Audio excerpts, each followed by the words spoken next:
We are here for the boys final of the Milk 4A Provincial High School Basketball Championships. I can't hear myself think, guys. Al Foster with you here courtside. We have a great matchup for you with the number 3 Glenlawn Lions taking on the number 4 ranked St. Paul's Crusaders. Here once again to call the action, Greg Bouchard, Missy Penner. Greg, we got a great one lined up here, don't we? Talk a bit about St. Paul's. Well, you're looking at a team that's been down the path once or twice. They've got some really good seniors. They're well coached. And as I said to Coach Leping before the game, you've been here before. The last time wasn't a real good game for him. Had a great lead going into the second half and lost it to Oak Park. And that was his shot at a big title. But this is history making for St. Paul's if they can win a provincial championship. So I think they're going to come with their A game tonight. Missy, Glenlawn, some big kids out there. Absolutely. These teams match up actually extremely well. They've got a lot of size, and Glenlawn is very streaky. When they're hot, they're hot. So we'll see what kind of game and if they can play that consistent game. Apparently they've played twice, and Glenlawn has won both those matchups. Really not a lot to choose between these two teams. What's the atmosphere going to be like for these kids? Is it going to be unsettling, or are they going to feed on it? Well, it's nuts. It's high school basketball. This is our March Madness here in Manitoba, and this is what it's all about. Kids live for this. They've got, 4 more days of school, and then it's spring break. Tonight's a big night for everybody. It sure is going to be a big night. We are going to have the player introductions and the opening tip-off. Hold on to your hats, folks. This is going to be a great one. We'll be right back.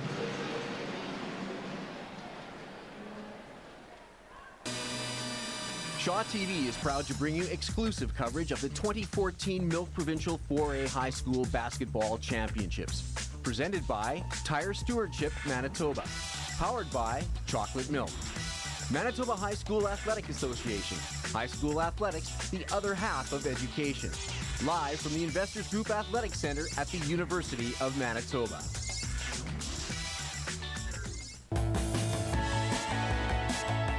We're going to take some decorative knobs and turn them into beautiful hooks. Step 1, you want to take a 1-inch by 4-inch by 20-inch board and you want to sand it. But recently, the Canada Revenue Agency made an important improvement.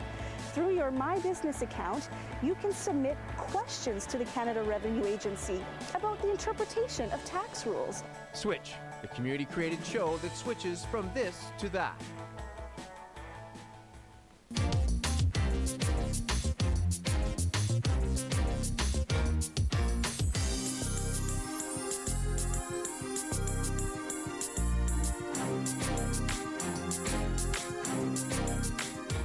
Levitt Machinery services all the brands they sell, anywhere in Western Canada. If you have big machines for moving stuff and they have a problem, Levitt can fix it. Need a lift? Stack it, reach it, lift it. Levitt.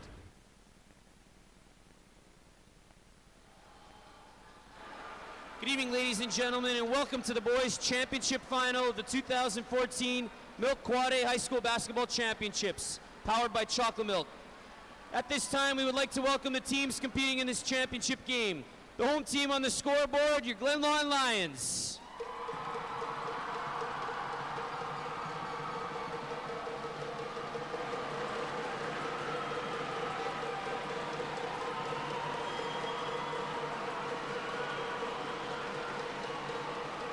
And the visitors on the scoreboard, your St. Paul's Crusaders.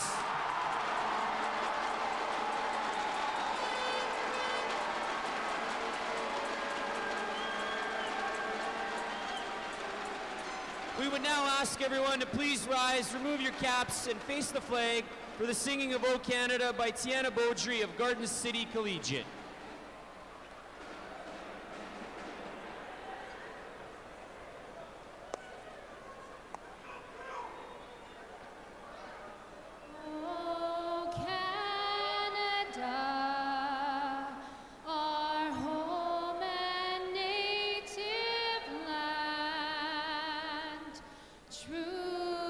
Patriot love in all our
Thank you, Tiana.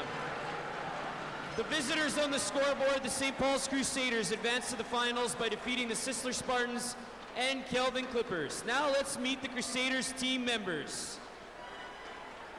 Number 2, Arpad Farkas. Number 3, Kelvin Diaz. Number 4, Cody Cranston. Number 6, Eric Hyam.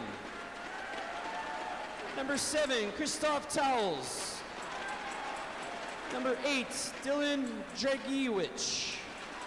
Number 13, Natai Weinberg. Number 14, Xander Kaczynski. Number 15, Michael Ogums. And now your starting lineup for your Crusaders. Number 5, Alec Bernier. Number 9, Matt Goldberg. Number 10, Bruce Akubukaka. Number 11, Billy Jaworski. And number 12, Josh Sleva. Head coach of the Crusaders is Jeff Leping. Assistant coaches Sonny Kayla and Oliver Leslie, and manager Alex Sevcik. The home team on the scoreboard is the Glenlawn Lions, who advance to the finals by defeating the Menacement Brethren Hawks and your Golden East Reavers. Now let's meet the Glenlawn Lions roster. Number 3, Jared Aslan. Number 6, Khalid Ali. Number 7, Jesse Casey. Number 11, Kyle Schilly. And number 13, Patrick Flayton. The starting lineup for the Lions. Number 1, Mitchell Podwarny. Number 10, Esteban Gomez. Number 8, Ian Schaefer. Number 9, Kiran Ziwa. And number 12, Suleiman Jallo. Head coach for the Lions is Jonathan Wolf. Assistant coaches Derek Barnett and Will Berman and Mitch Kudakuten. Managers Stephen Goulet and Troy Hawkinson. The referees for tonight's game are Johnny Sontag, Mike Merrick, and Chris Graham. Good luck to both teams. There we just had the player introductions. Again, for those watching at home, in white, we've got the Glenlawn Lions, and in the burgundy, we've got the St. Paul Crusaders. Number 3 and 4, we're going to declare a new champion here tonight. Both these teams match up extremely well, Greg. Yeah, I mean, look at the size on the floor, and it's not like our first matchup in the girls' game, but this should be hotly contested. Schaefer keeps that ball alive, and the first basket goes to the Glenlawn Lions. That was number 12, Suleiman Jallo. You might remember that player from volleyball, Bruce Akubakaka. Bernier driving, and he gets called on the charge. Again, when players establish their position, that's often the call that you'll see the referees make. But it looked like Coach Leping wanted to get that matchup of Gomez and of Abubakaka. They were trying to get Abubakaka on the post-up and couldn't quite get him the ball in an advantageous position. But look for that matchup all night. That ball goes out of bounds off Glenlawn, results in St. Paul's ball.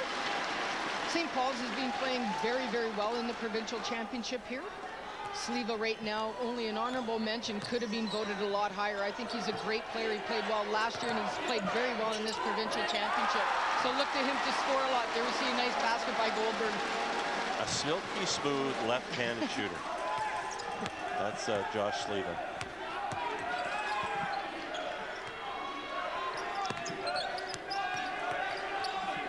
Now we have Mitch Podwarny coming down with it. is a Kubakaka. That's Billy Jaworski with the ball. Gets it inside to a Kubakaka. Goldberg. Bernier with the outside shot, and he drains the three. Bit of pressure being put on by St. Paul's, a little bit of soft pressure. Yeah, it looks like more token to get the ball over center. So now you're down about 12 seconds in the front court to run your offense. You got to get the ball moving up the floor a little faster than that. Sure. That was Gomez. 5 seconds on the clock. I don't know if that's the shot I'm looking for. No, absolutely. In a 24-second shot clock. Sliva looking to drive, gets it into a Kubakaka, and he misses that shot, but he comes down with the board. Bernier. Then you don't want to leave him wide open. That one, he got robbed on that shot.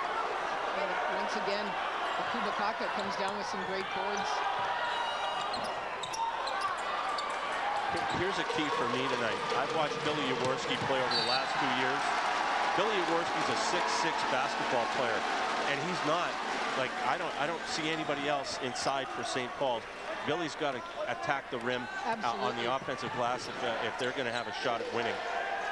Little post-up move. And with his height, exactly, post-up move, he should be getting the ball inside, but he likes to stay out and shoot the three, too. And that's fine. But when a shot goes up from your teammates, attack the rim, and that's what I want to see out of Jaworski tonight. And I think that's what Coach Leping wants to see as well. We've got a jump ball being called. Both players fighting for that ball. Results in the possession going to St. Paul. Sliva to inbound the ball right now. We're going to redo that as there was one of the players tying up his shoelace. That was Mitch Podborny. Sliva gets it into Goldberg.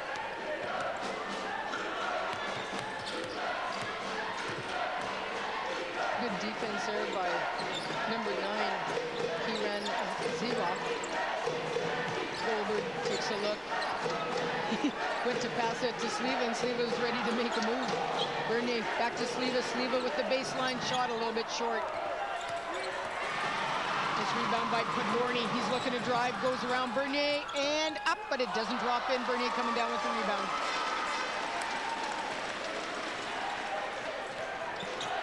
Bernier bringing the ball up for St. Paul's, looking to drive, dishes it off to Kubakaka, who misses that shot. Those are shots you would like to make. I think both teams are kind of feeling each other out right now. Yeah. It's not very crisp basketball. There's an awful lot of long possessions in the shot clock, and be attacking a little bit more aggressively in the early part of the shot clock. Coach Leping not happy with that call.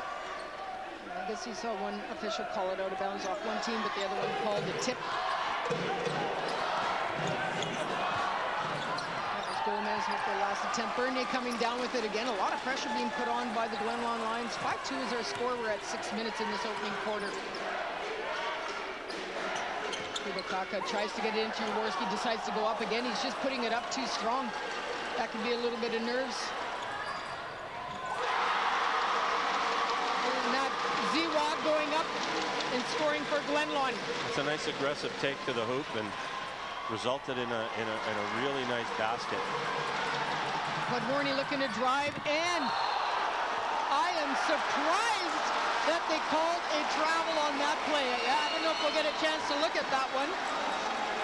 I thought Goldberg got his hands on the basketball, and either it's a tie-up or it has to be a travel ball. It's not a foul. Yep. I thought he had his hand all over the ball personally, but yeah, I think when you come across from the side, I don't know how you don't get I think the Glenlawn referees in the crowd disagree with me, but yeah. When you come across the side, I'm not sure how you don't make contact with the arm, but that was a good view. Ziwa with the ball right now for the Glenlawn Lions. 5-4 is our score. A lot of scoring, but a lot of defense so far by both teams. Good hustle there by number 2, Farkas. Oh, and there we get a foul. So both these teams really playing aggressive. But they got to be careful. You also don't want to get any injuries here.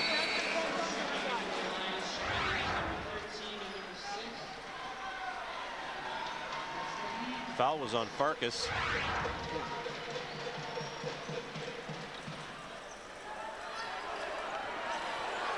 And you just look at the aggressiveness and how physical this game has gotten.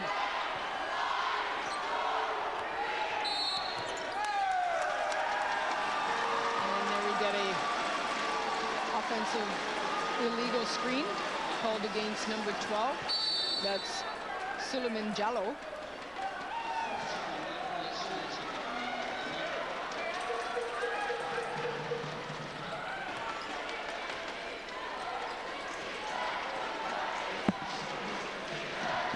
Farkas with the ball, looking to set up the offense. Jaworski gets the ball into, that's number 8, that's Dragojevic. And Sliva with the outside baseline shot. Kind of got my ISO camera watching Billy Jaworski. I want to see him get involved near the basket. That last shot, he was blocked out well above the key, the foul line. That's not where you want to be. No. If I'm the biggest player on my club. Absolutely. Schaefer looking to drive, doesn't drop in. Jaworski coming down with the ball, but it's stripped away. But a foul is going to be called. I believe this one going against Ian Schaefer. There's a good rebound by Jaworski. Good, strong defensive rebound. But now let's look at where he goes in the offensive end. He's got to get closer to the basket, in my opinion. And that's just one person's opinion. But Jaworski family, please don't write me letters. On that block from behind, that was Schilly with the block. They're getting pretty excited about a block, but the result is St. Paul's keeps the ball. So I don't know if I'm getting too excited about that. I want to block the shot, but get a change of possession. Sliva comes down with the steal for St. Paul's. Looks to take the shot, doesn't drop in. Not a lot of balance on that one. No. Glenlawn comes down with the ball.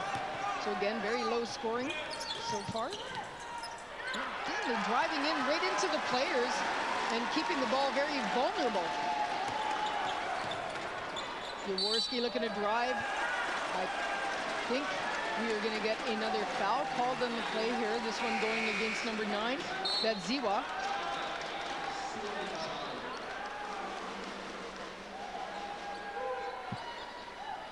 St. Paul's to inbound the ball.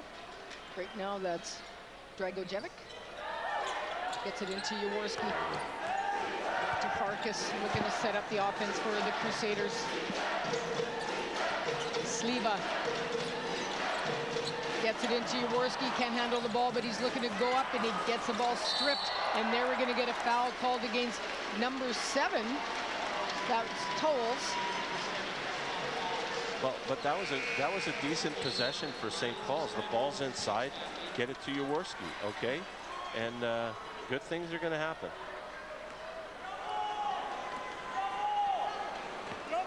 Both these teams have a significant number of grade 11s on their team, which is kind of scary for next year. It means they're all back. Ball kept alive there by Jallo.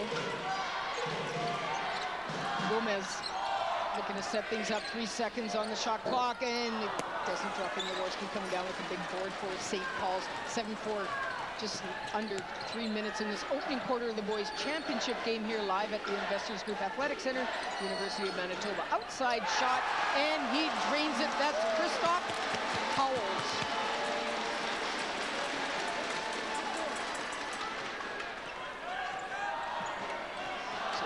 With that last basket. 10-4 is our score. Gomez.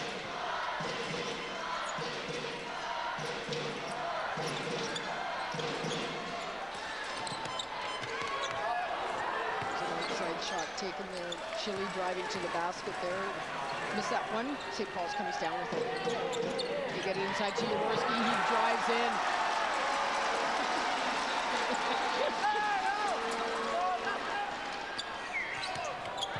Nice play there by number 6. That's Khalid Ali. Sliva wide open, goes up and gets fouled on the play.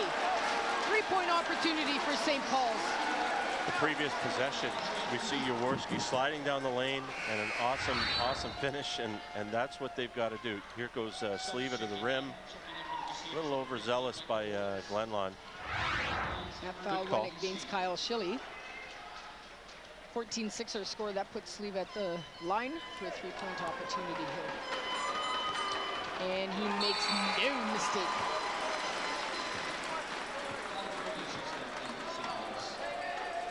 Up 9, you get one of your studs off the floor and get him some rest, and hopefully if you can maintain this lead into the quarter, and then you get the quarter time out. Nice play. Great effort what there. hustle. That's Dragojevic. That's got to be uplifting for his team. Talk about leading by example. What hustle. That is a coach's dream right there. Absolutely. Skid your knees. Hey, that isn't the glamour stuff, but I'll tell you, coaches love it. And not a starter, but a role player who came in and makes a play like that, that can really lift up a team. That's an outstanding play. Farkas with the ball.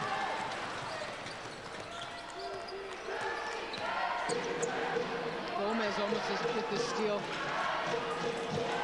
Farkas doing a good job of holding on to that ball, dishes it out to Bernier. Bernier, we're seeing players just trying to reach and grab that ball.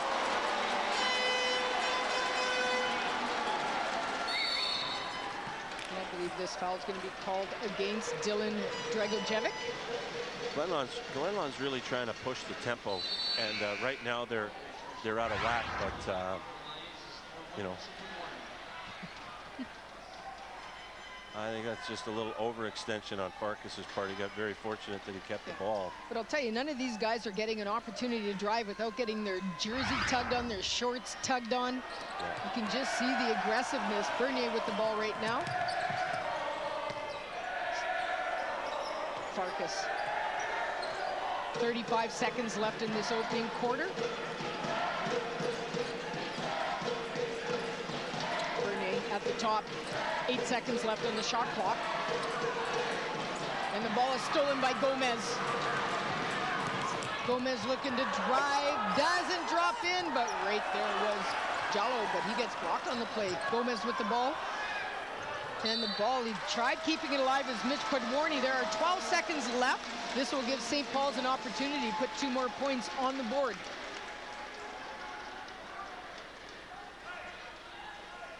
As it turns out, it'll be a successful sub, and a good sub by Coach Leping, getting one of his big players off the floor for a good rest, and he's going to get the quarter time.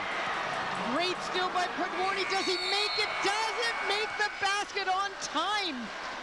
About a second short, but a great effort on his part.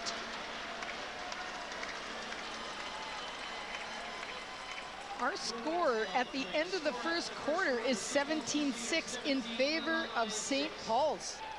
I think they're full merit for their lead. I think as much as Glenlawn wants to play fast, they're playing a little too fast.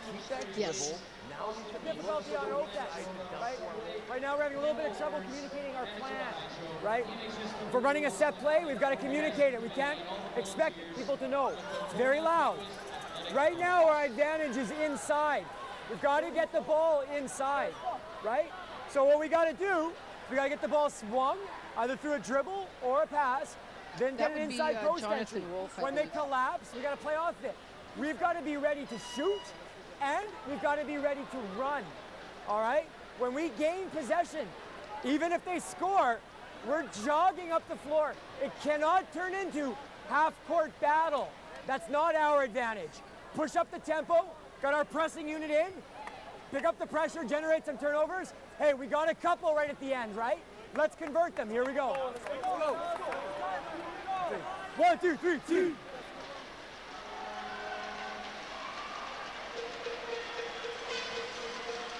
Well, if we go into Coach Wolf's timeout, I think it's a really good message he's got for his players. It's clear, it's concise, and it's very deliberate. Let's get the ball inside. He feels his strength for his club is inside against St. Paul's. So let's see how well they execute at this point in time.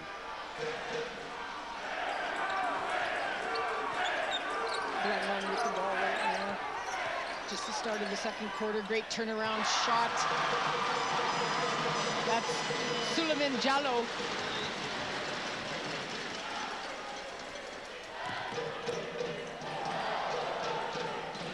Dragojevic gets the ball to Bernier. Bernier tries to get it into Jaworski, but it's stolen by Podwarny. Farkas goes for the reach in, doesn't get it, and Podvorny goes up strong. That is a big, strong athlete going to the rim, and it's like trying to stop a freight train.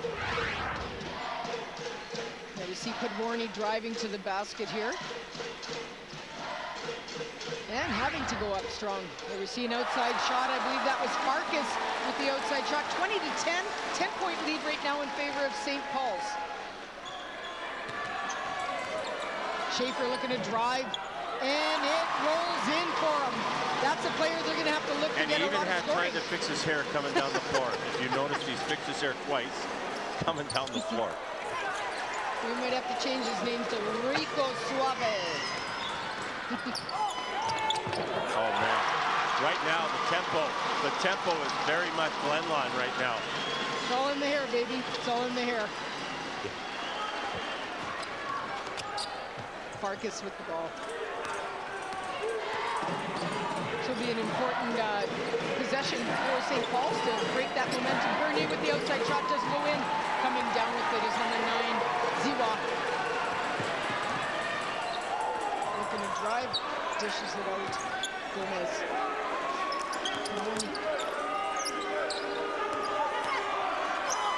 Ziwa going up, and it doesn't happen, but we've got a foul being called on the play. The difference between what we just saw attacking the rim and Podvorny's move prior. Podvorny caught the ball and just put it on the floor with no purpose. Now we get at the line. Do I pronounce it? Kiranzwa. Am I pronouncing that right? He took the ball with a little bit of purpose for sure, going to the rim.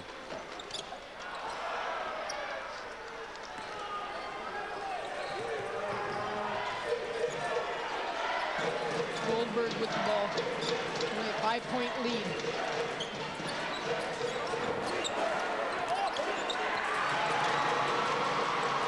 Glenlawn with the ball, dishes it off to number 9. That's Kiranzwa.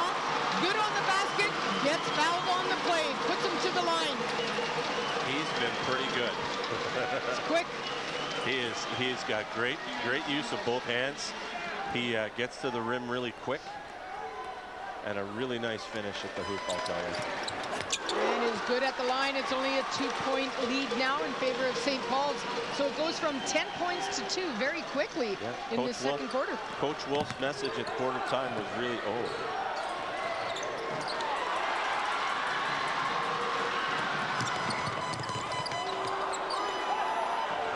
Outside shot doesn't drop in, but you can see Podvorny fouling Sleva. I don't know who they're going to call this one on, but both players are kind of going at it.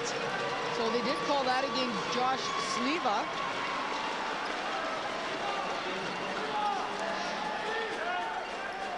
It's a big foul on him. That's number 2. Yeah, and that's a player they definitely cannot afford to miss. We are all tied up. So we talked about the streakiness of Glenlawn. We're seeing it. Yeah, oh, for sure. They come out like a team possessed right now. If I'm St. Paul's, I want to get Jaworski the ball in close to the rim. I think that's what you got to do. Get a basket with your best player, one of your best big men. Get him inside. This foul goes against Kiranzwa. Back into the game is Gomez. That's a big foul on Kiran. 2 fouls early in the second quarter. I don't think Coach Wolf wants that. Tolles that missed that last shot. We're still tied at 27 minutes left in the second quarter here of the boys championship game. Glenlawn Lions, St. Paul Crusaders, 3 and 4 in the province.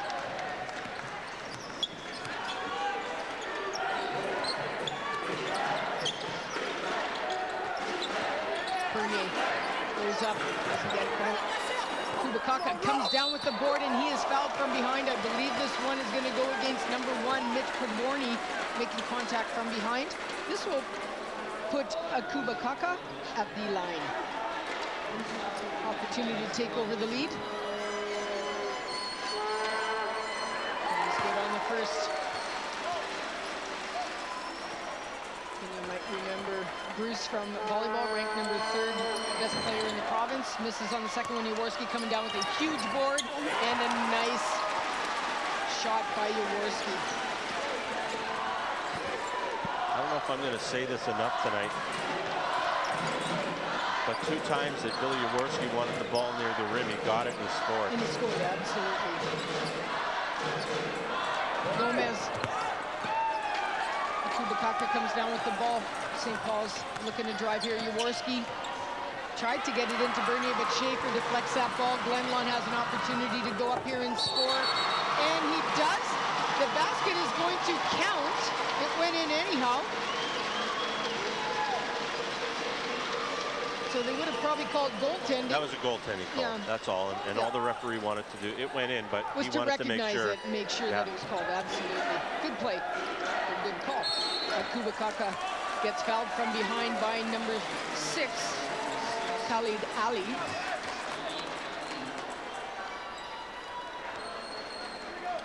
This has now become a back and forth game.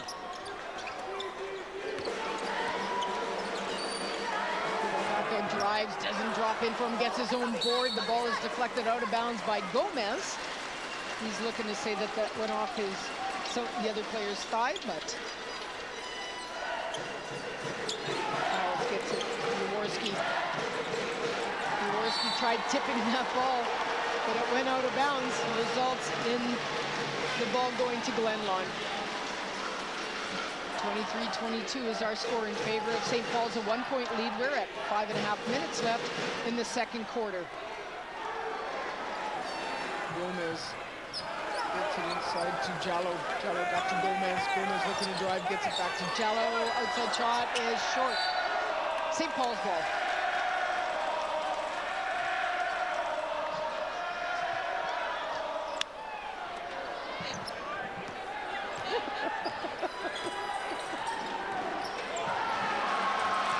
Good morning with another steal. And dunks the ball. I thought he held on to the rim a little too long. I thought that could have been a technical foul, yes. But they let him have that one. So Glenlawn takes the first lead, 24-23 with that dunk, and we got a foul called on the play. This one going against number 10. So Gomez gets called on the foul. Farkas back into the game for St. Paul's.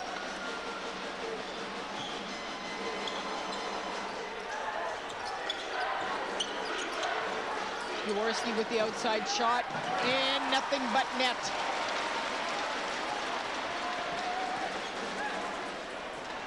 Oh, and that ball almost stolen there by number 8, Dragojevic, but it still lands in the Glenlawn player's hands.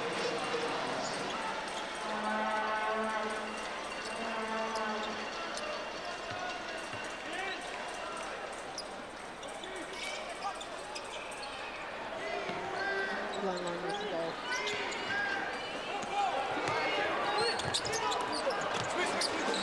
Ball lands nicely in the hands of Dragojevic. Jaworski looking to drive. Bit of a push-off, not called. Farkas going up, and he drains it. St. Paul's back into the lead, 27-24. Gomez.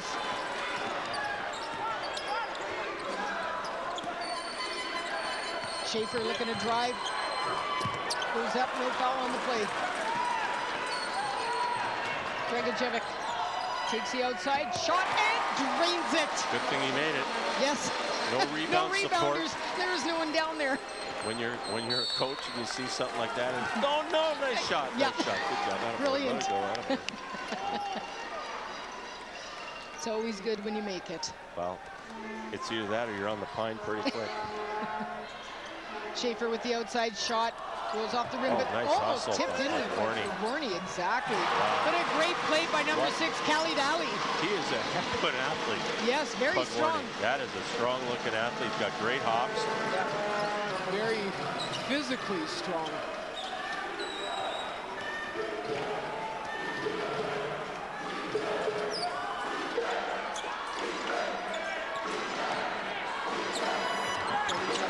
drives, just fall in. Pedorni coming down with it.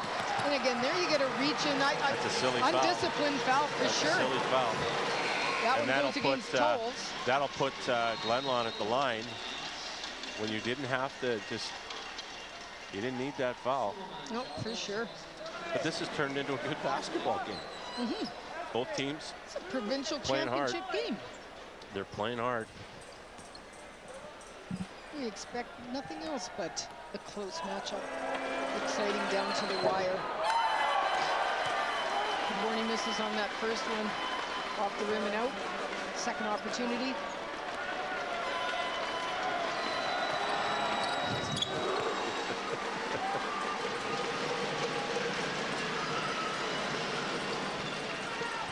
(29-27), 3.5 minutes left in the second quarter.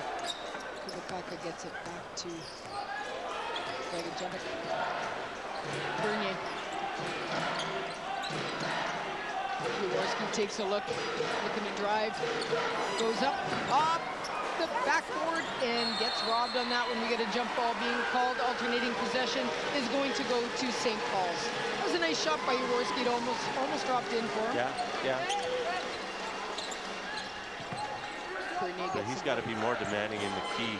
Yes. It seems that when they put a bit of a body on him, he gets out of there. And so if that's the book, the minute you body him, that he gets out, I just keep hammering him all game. That foul went against Pedorni. That's his second foul of the game. Again, I mean, this game is as physical as I think I've seen all year. Yeah.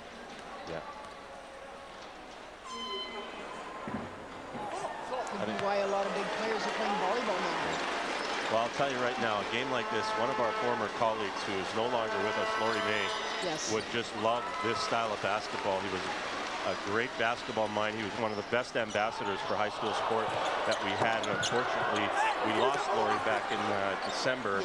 And a game like this would be right up Laurie's alley. He would just absolutely think this is spectacular basketball because it's back and forth, it's blood and guts. Jaworski goes inside. Oh, he almost scored. But and for many years, Laurie did the broadcast for the provincial basketball championship. Coached a number of years, taught at Daniel Mack, a great guy. And we were sorry when we heard of his passing. Yeah, and it's you know, I'm very lucky to have coached with Laurie. I'm very lucky to have taught with Laurie, and now I'm doing the broadcast that Laurie May used to do all the time. So it's a real honor that we get to do this. Absolutely, and really this whole provincial championship is really dedicated to his memory. Oh yeah, for sure. Gomez with the ball. 32-27 is our score. Just over 2 minutes left in this second quarter. Gomez gets it to Jallo, who makes no mistake.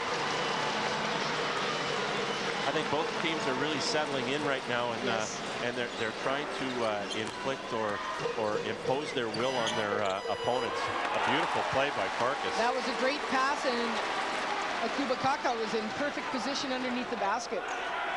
If you get it inside like that, you're going to make those 9 times out of 10. That was a good outside shot, a very deep shot by Ziwa. Jaworski gets it to Kubakaka. Nice move, but doesn't convert, gets a rebound and goes up and misses it again. But right there is Jaworski, exactly where he needs to be. Yeah, it's a pretty simple formula if I'm Billy Jaworski. There is not, I don't think the athleticism of Glenlawn can compete with his skill set. I mean, they're gonna give it everything they got, just like they did on that shot. And this is going to be a great second half. I'm really looking forward to this. And a steal by Glenlawn. Oh, that ball doesn't fall in for him. 36-32 is our score. Less than a minute. Farkas looking to drive, and I believe he's going to get a block. Is going to be called. I wasn't sure what they were going to call there. I'd be careful, Mr. Gomez. I'd be careful, Mr. Gomez. You don't talk to the referees like that, my friend. I think he was hoping that a travel ball was going to be called, but that's going to put Farkas to the line.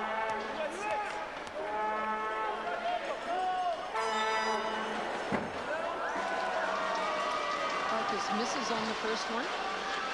You know what?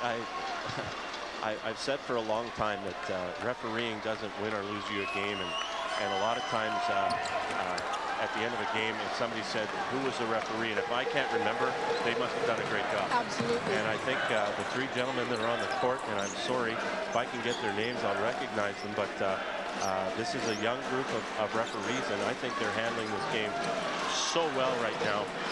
They're allowing the physical play, but they're also making sure that nobody goes overboard.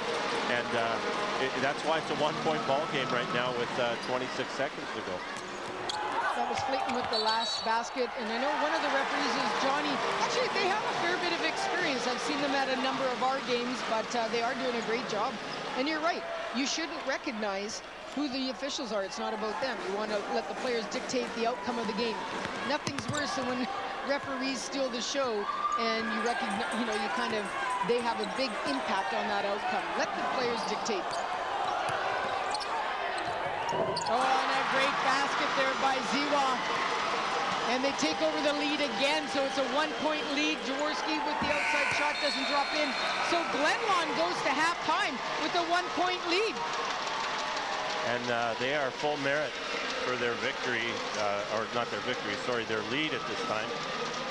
Just totally taking over a bit of that second quarter. And good job by Coach Wolf to get his troops back on track. So, well, I mean, they've gone from being down 9 to up by 1. They actually outscored them 31-19 in the second quarter. That was a really good second quarter. That was a really good second quarter for them. Absolutely. So 37-36 is our score right now at the half. Right now, we're going to throw courtside where Al is waiting with an interview with Coach Leping. All right, thanks very much, Missy. Yes, I'm here with Coach Leping. You had a great start. Glenlawn got a little bit of momentum back there. Just what kind of a half was that for your team? Well, I mean, it's kind of what we expect. They're a team of runs. They get hot. They made some shots on the outside. We had a bit of foul trouble there, I think, that hurt us. And so I think it threw off our rotations a little bit. But they're a great defensive team. They put a lot of pressure on us, and they made some plays. A very physical game in there, isn't it, in the paint? It's a very physical game right now, and I think right now for us, we want to be able to get some more buckets inside, but they're doing a really good job being physical with our big guys inside. What's your message going to be at halftime, Coach? Well, my message is going to be that we want to play more like we did in that first quarter, particularly on the defensive end. We had our matchups a lot better. We got transition defense a lot better. We gave up way too many layups to them in that second quarter where they got out ahead of us, and we're not getting back to take away the basket. Good luck in the second half. Thank you. Coach Jeff Leping from the St. Paul's Crusaders. We're going to try and get Coach John Wolf from Glenlawn in a little bit, but let's take a break. I think we all need one. You're watching the Milk 4A Provincial Basketball Championships here on Shaw TV.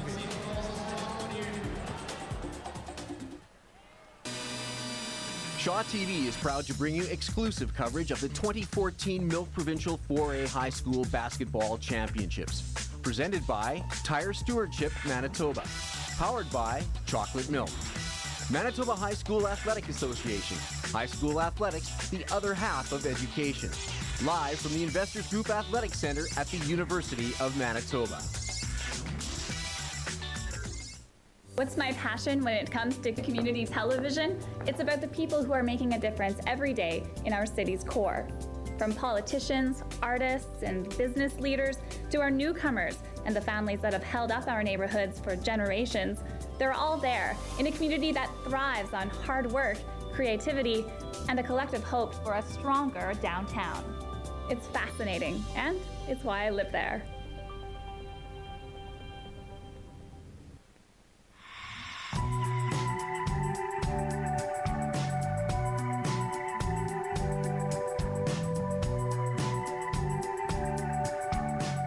Art.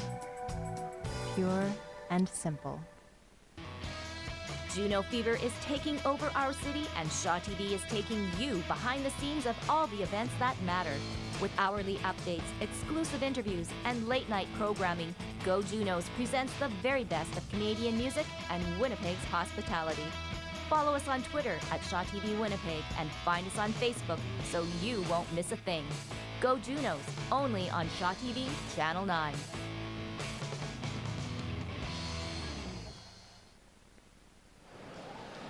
I can't believe I can actually hear myself think right now. Welcome back to the Investors Group Athletic Center here at the University of Manitoba. We're at halftime of the boys' final here at the Milk 4A Provincial High School Basketball Championships. Joining us now is the president of the Manitoba High School Athletic Association, Scott Kwasnica. Wow. Wow, just what a great display in that first half, and it's just, there's something special about seeing these kids represent their school and the school spirit that they're bringing to the game. Yeah, unbelievable atmosphere. There's nothing quite like a high school final, is there? It's just fantastic. It's like a track meet out there. St. Paul's got off to a really, really great start, but Glenlawn's been chipping away, and I think this one's going to come right down to the final. So here we are in the finals of the basketball. Scott, what's left now with the school year for Manitoba High School Athletics Association? Well, there's a number of sports left. There's badminton coming up. Track and field is a big sport, and then of course softball, baseball.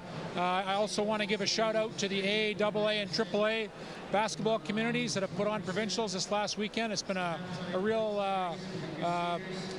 real extravaganza of basketball in the province, and a lot of proud schools out there. Yeah, that's a really good point, of course, that there were the other divisions going on all weekend long.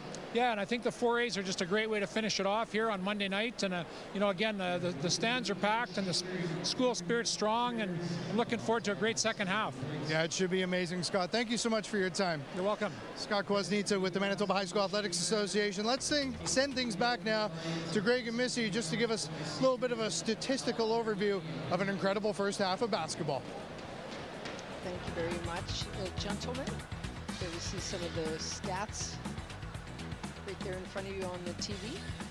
I think that the biggest stat, you mentioned it just before we cut away at halftime, was 31 points in that second quarter for Glenlawn. It's pretty even across the board. There's an awful lot of turnovers by way of the stats. We got 24 turnovers in total. But is that a result of both teams being so intense defensively, teams making mistakes? I mean, the stats they speak for themselves. And as a coach, I think Coach LePing talked a lot about his rotations. He got out of sync with his rotation because of foul trouble. And hopefully they can get things back on track. But again, and I'm going to sound like a broken record, Missy, when I say this, but Billy Jaworski, when he gets close to the basket, he's tough to stop. Yeah, so if I'm St. Paul's, I want him close to the basket. Absolutely. I mean, you got to use your strength where the strength is. I kind of like at the beginning of that interview where we had both of them describe this game as wow, and they kept it nice and clean. Yeah. And like some ways that have been described in the past.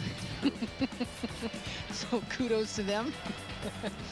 And there we got our stats by Canotech Consultants. We thank them very much for their sponsorship and bringing the stats to us. Right now we're just going to go courtside where Al is waiting. I am waiting, guys, but as you can see, the cutest fan in high school basketball ever is kind of taking center stage here right now. Listen, we've got a great second half of basketball coming up here. Stay tuned to Shaw TV.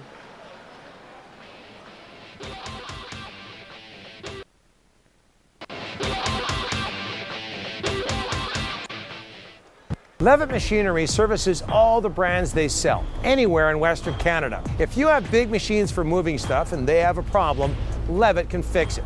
Need a lift? Stack it, reach it, lift it. Levitt. At Shaw TV, we are proud to bring you live events, and we value your comments. Call the Shaw TV viewer response line now, 204-480-3500, or email us, shawtvwinnipeg@shaw.ca, and let us know how we're doing. Or find us on Facebook and Twitter at Shaw TV Winnipeg.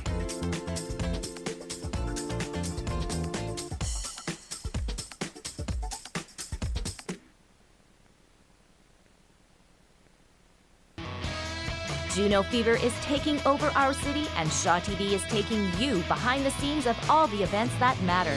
With hourly updates, exclusive interviews, and late-night programming, Go Junos presents the very best of Canadian music and Winnipeg's hospitality. Follow us on Twitter at Shaw TV Winnipeg and find us on Facebook so you won't miss a thing. Go Junos, only on Shaw TV, Channel 9.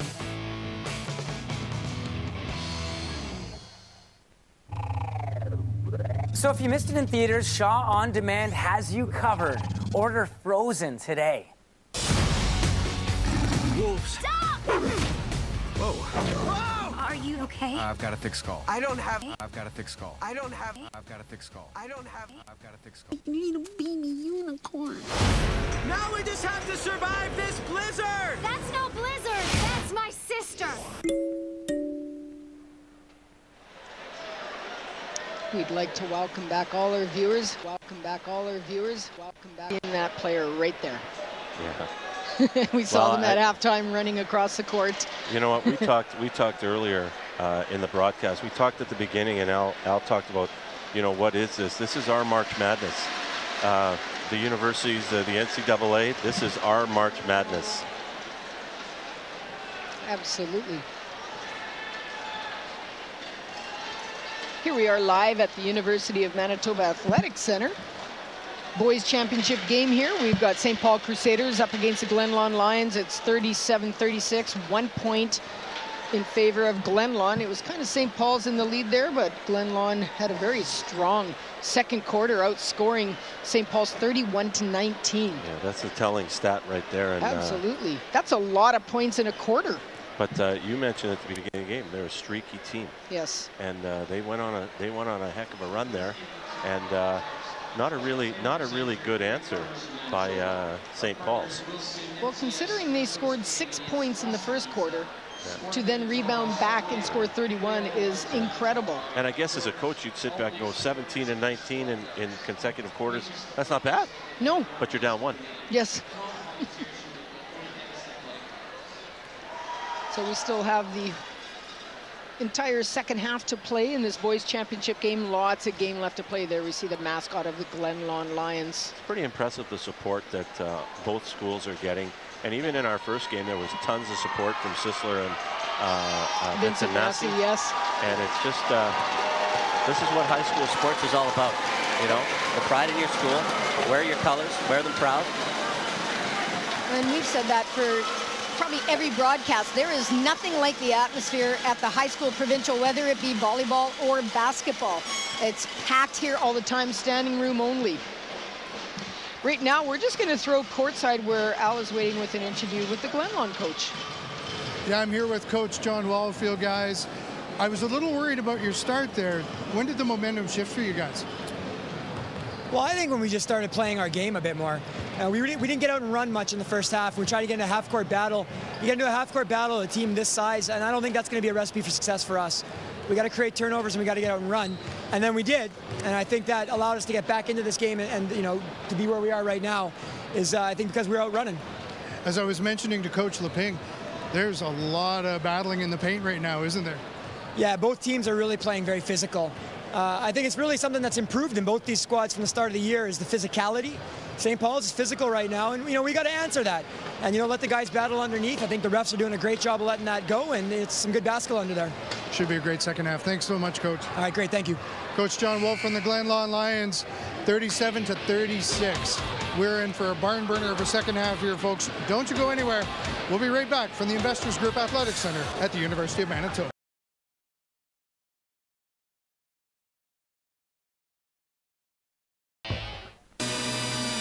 Shaw TV is proud to bring you exclusive coverage of the 2014 Milk Provincial 4A High School Basketball Championships. Presented by Tire Stewardship Manitoba.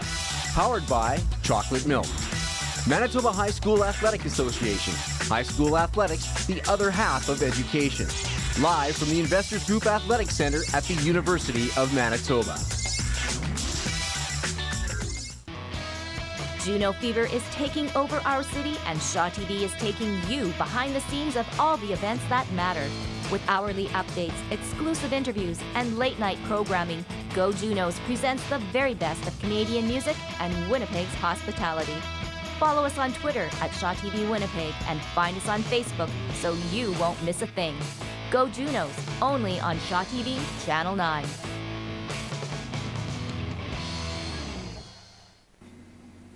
Morning, Timmy. Want to hear what I'm going to do to you today? First, you're going to give me your lunch money. Then, I'm going to find you at recess. And don't even think of playing soccer with us because you are such a loser. Mom, I have something to tell you. Wait, what are you doing? There's this kid at school. No one likes a kid who tells. No, wait, stop.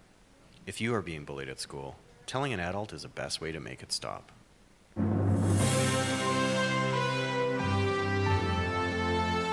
Only in Western Canada, the new Western Max. Weekly draws every Friday. Visit a local lottery retailer for more information.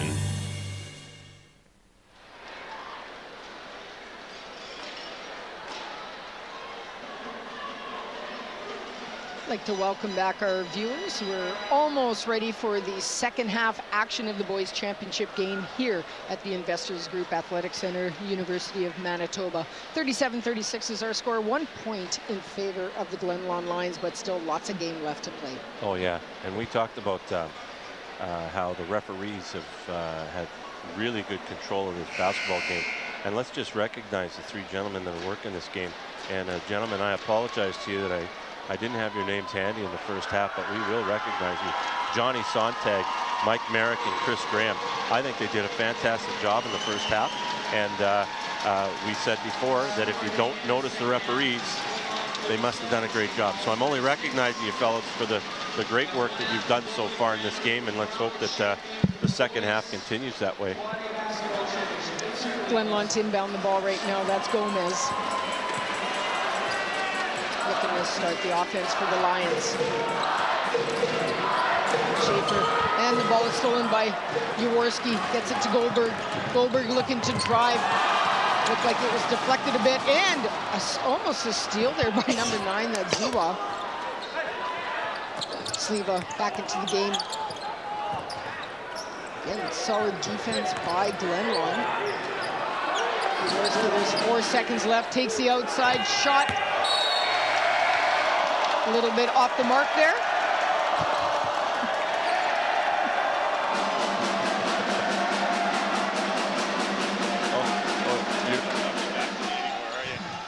Gomez with the ball right now.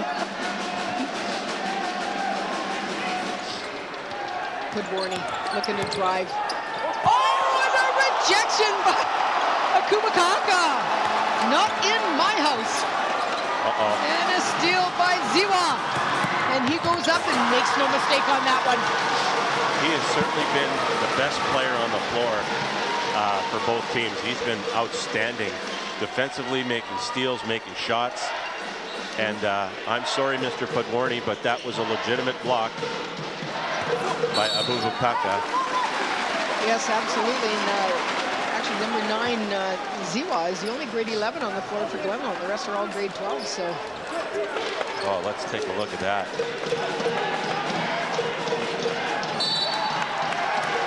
We will get an opportunity to see that last defensive stance by Akubakaka. Coming up with that block, man. That's not even, the ball wasn't even coming close to coming down. No, it wasn't. Hadn't reached it, as they would say, it didn't reach its apex. And if it was blocked on the way down, then it's usually called goaltending, and the basket would count. So that was a clear block.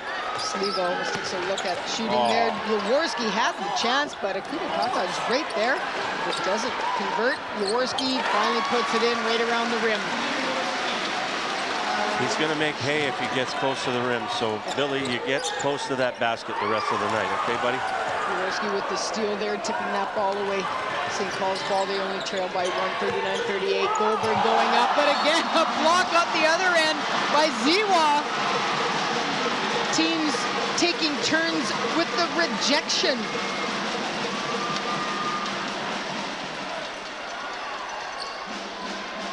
Bernier goes up and puts it in, and St. Paul's takes over the lead again. What a nice cut. Yes. Sleva attracted 2 players to him, and it left Bernier with that free lane to the bucket, and really nice play.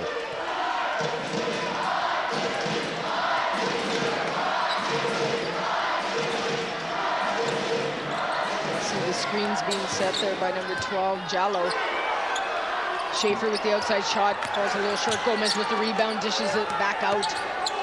And there we saw Jallo passing that to one of the officials. I'm surprised he didn't take the shot. That was his chance. I thought he was wide open. He was. There was no one on him.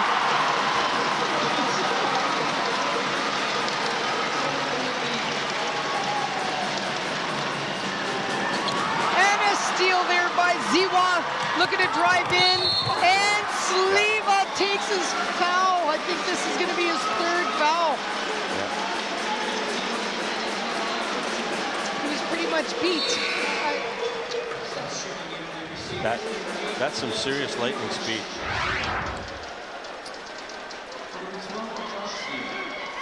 Sliva looked like he tried stopping, but he did make some contact there. Unfortunate, because that's his third foul, and he'll find a seat on the bench right now. And again, that's a player they can't afford to not have on the floor. He's a big-time scorer for St. Paul's. Ziwa good on the first, 42-40, and make it 43-40, so a three-point lead. So both teams just taking turns with the lead here in this third quarter of this boys' championship game. This one evidently going down to the wire. Bernier puts it in for two, having to go up strong. Gomez, a lot of pressure being put on by St. Paul's. They get it to Schaefer. Schaefer dishes it out to Ziwa with the outside shot. Falls a little bit short. Players going for that. Gomez coming down with it. Not much room there. Both teams very strong. Kind of checked that one up. I don't know if that was the best shot to take. I don't think Gomez has made the best decisions tonight necessarily for Glenlawn. Oh, and that ball just lands right in the hands of Akuba Kaka. And we got Jaworski taking the shot. Billy shoots and he runs away from the basket. Yeah. You've got to get closer to the basket, Mr. Jaworski. Absolutely. He's got to be aggressive. People dream of having his height. Yeah, I mean, oh. Travel ball being called against Kaborny. Back into the game is Farkas, as well as number 7, that's Christoph Tolls. Back into the game, I believe, for Glenlawn is number 6, Khalid Ali. And also number 13, Clayton. Jaworski with the ball, gets it stripped away by Schaefer. That's where players are just going a little too fast and losing control. Farkas decides to slow things up. Farkas looking to drive now. Gets fouled on the play. That'll put him to the line. Foul going against number 13. That's Patrick Flayton. Into the game right now is Kyle Shilley, who replaces Suleiman Jallo. Farkas at the line. Has an opportunity to tie this. Misses on the first. Second opportunity could still tie the score.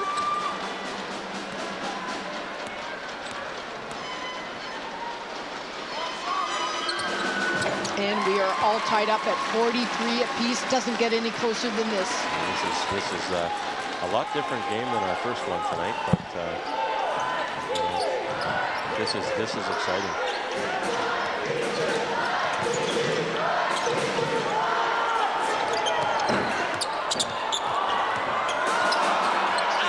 Trying to get that ball jumping a number of times. Schaefer misses.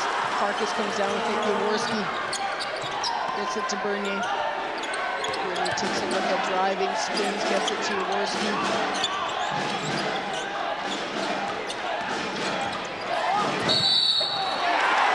Nice shot there by number 8, Dylan Dragojevic, and he gets called on the charge. Coach Leping not too happy with that last call.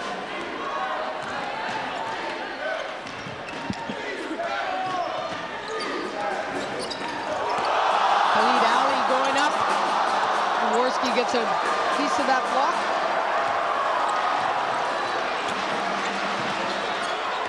Jaworski looking to drive, loses the handle. Good defense by Schaefer. Gets it back to Jaworski, looking to drive. Drops it in and gets fouled on the play. So St. Paul's takes over the lead, 45-43. At some point, Mr. Jaworski is going to realize that his strength for this team is going to be getting to the rim, not sitting outside on the three-point line. And he's good at the line. He's such a skilled player. And, you know, the size, the sheer size and athleticism, he can get to that rim, I think, almost anytime he wants to.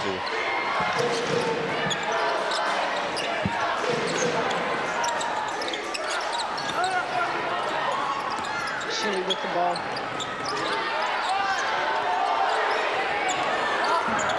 There's no room on that. St. Paul's comes down with it.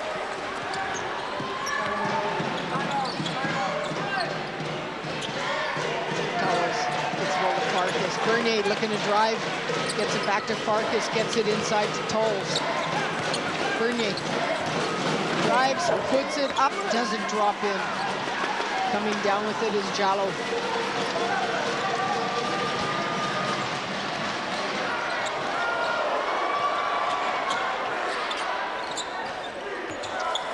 Good defense by Jaworski, tipping that ball away. But Jallo takes a shot and it drops in.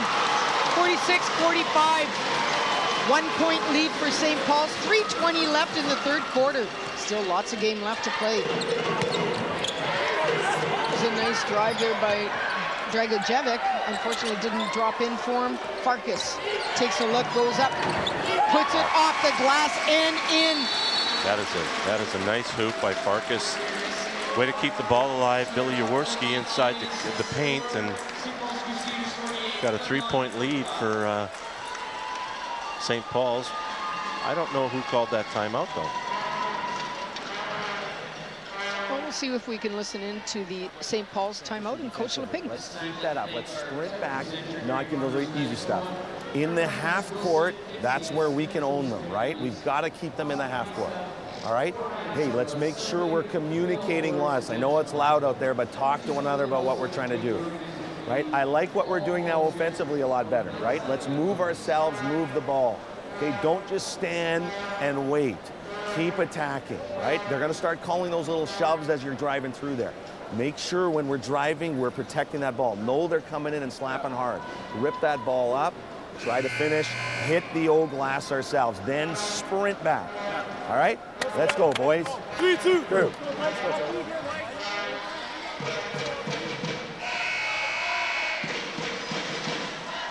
Well, Coach Leping talks about the strength in the half court for St. Paul's, and he used the term "we'll own them," but it's obvious that Glenlawn wants to get up and down, and they want to push the pace, and St. Paul's wants to be a little more methodical. So hopefully they can accomplish that in the next 12 minutes or so.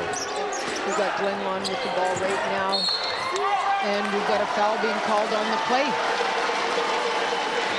48-45. This is an opportunity for Glenlawn to climb back into this one. They trail by 3. Puts them at the line. Less than 3 minutes left in this third quarter.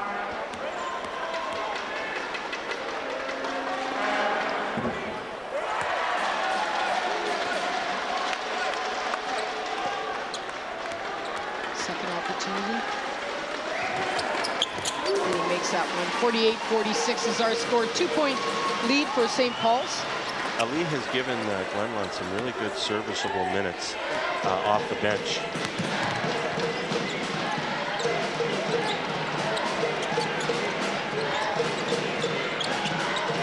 Bernier with the outside shot.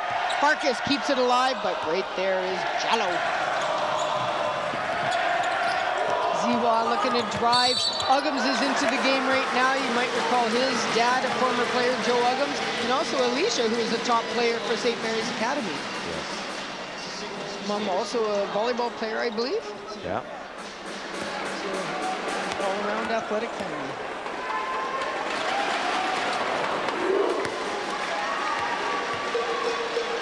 Ziwa, good on the first attempt. That's a lead to 1, opportunity to tie. And he makes no mistake. 48 apiece. Farkas with the ball right now for St. Paul's, one of the grade 12 guards. Sorry, actually Farkas is only in grade 11. Jaworski off the glass and in.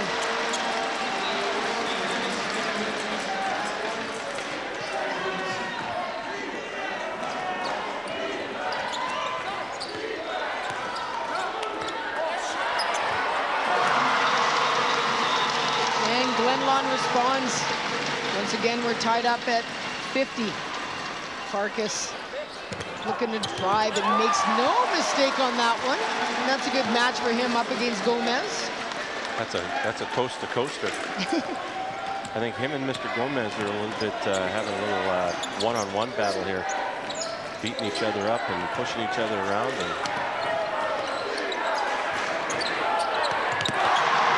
Gomez hits a three, takes over the lead by 1. Now keep in mind these teams have met twice, and Glenlawn won those, so we'll see what St. Paul's can do here. And there was Farkas again with a nice drive. Ali tried dishing it off, but ended up being deflected, but they got the ball back. 1 minute left in this third quarter. Gomez misses on that one. Big board by Bernier. Farkas. 1 point lead for St. Paul's. Bernier looks to drive. Gets it out to Dragicevic. Ball goes out of bounds, off St. Paul's. 40 seconds.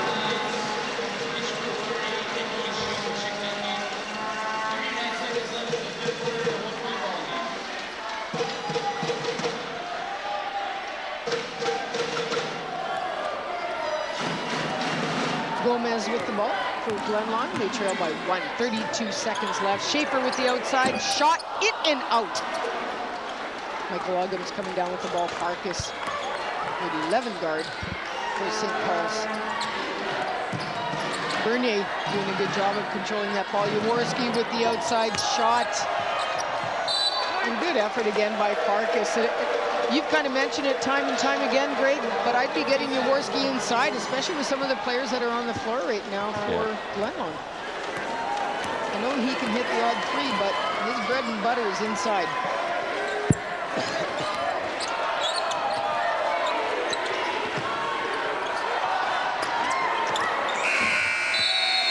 And that last shot doesn't count. No basket.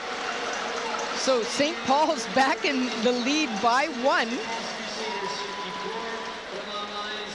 So doing a good job of outscoring Glenlawn that time. Still a very close game. 54-53 is our score. 1 point lead in favor of St. Paul's.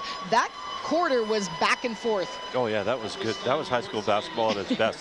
When St. Paul's was methodical and almost workmanlike, they got the ball inside, they scored.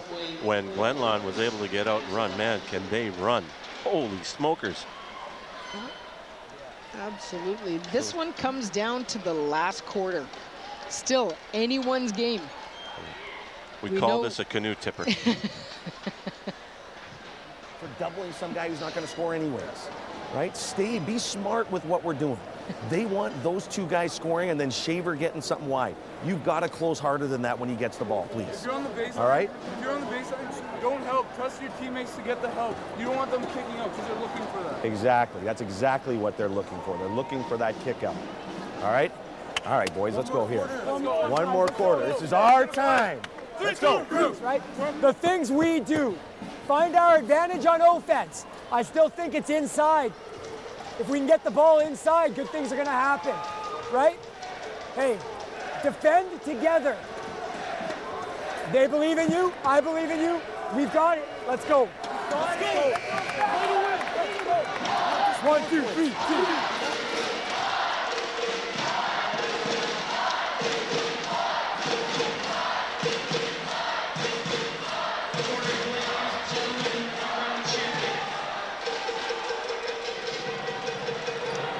Well, we have now started the fourth quarter. You probably saw Dancing Gabe.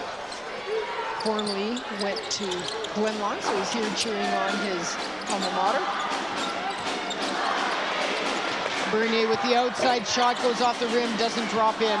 Coming down with it is Ziwa. Good morning, looking to drive in amongst the players. And I believe this foul will go against St. Paul's, possibly against Bernier. When we look at our three-quarter totals here, Ziwa, 21 points. if I'm St. Paul's, I think I got a key on him. I think I got to keep the ball out of his hands because he's doing some damage. And I talked about Ali doing some serviceable minutes. He's got 9 off the bench for them. And actually what's impressive on the St. Paul side is besides Jaworski getting 15 points, we've got Bernier with 11. Farkas has 12. So Glenlawn takes over the lead again, 55-54. And I believe that was Dragicevic. Yeah. So back and forth. This is going to be a back and forth quarter. We'll see if one team can get on a bit of a roll here. Bernier coming down with that. It looked like that ball was tipped. Yeah. There was a deflection on that shot, and that's just good defensive pressure. Sliva's back on the floor for... Jaworski makes no mistake. Inside, driving to the hoop. What was that? Where was he? Inside. And we get a charge being called. I believe this is going to go against Mitch Podwarny with the charge. That's his 3rd foul.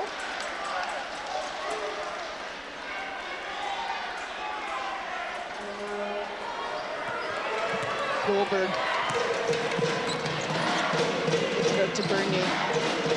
Again, are you going to try and get the ball inside to Jaworski? Even Sliva's back on the floor for this 4th quarter.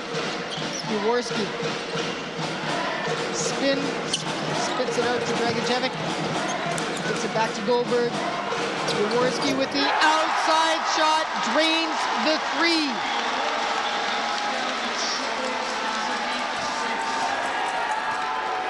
Pressure being put on by Goldberg.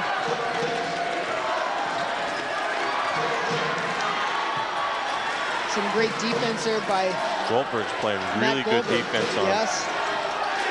The key guy, in my opinion, for Glenlawn is that young man. He's been doing it all tonight. Wow. Wow. That is just strength. Podwarny having to go up very strong. You can see how physical that was. I don't know if we'll get a chance to see that play. I think that guy was hanging on his arm as he was elevating to the hoop. This is on the attempt. Bernier coming down with a big board for St. Paul's. 61-57. Here we'll get a chance to look at Podwarny's last play. Again, you can see him getting fouled. Dragicevic on him, having to go up strong. And that's again, was that Bernier with that last shot? Yes.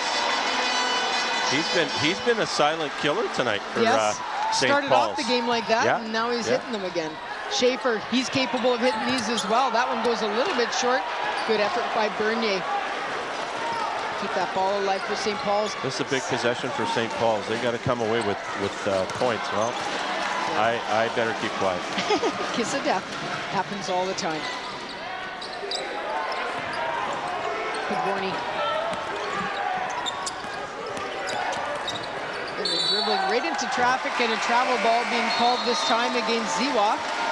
Subs back into the game. We've got Farkas as well as number 7, Tolles. And Farkas has been a little bit of a spark plug for St. Paul's. Tolles gets it inside to Sliva. Outside to Farkas. Farkas off the rim, doesn't go in.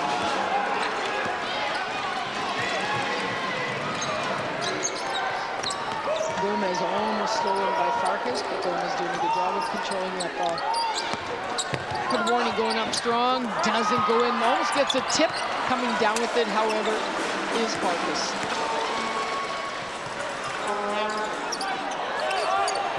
And Bernier with another 3!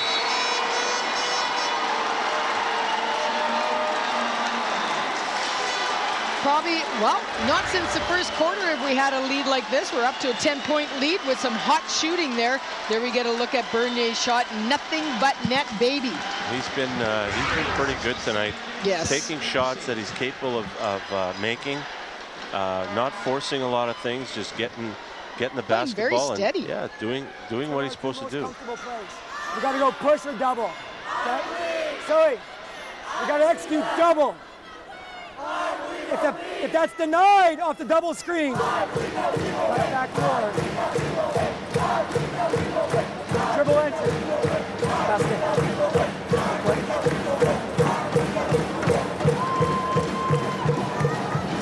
Right?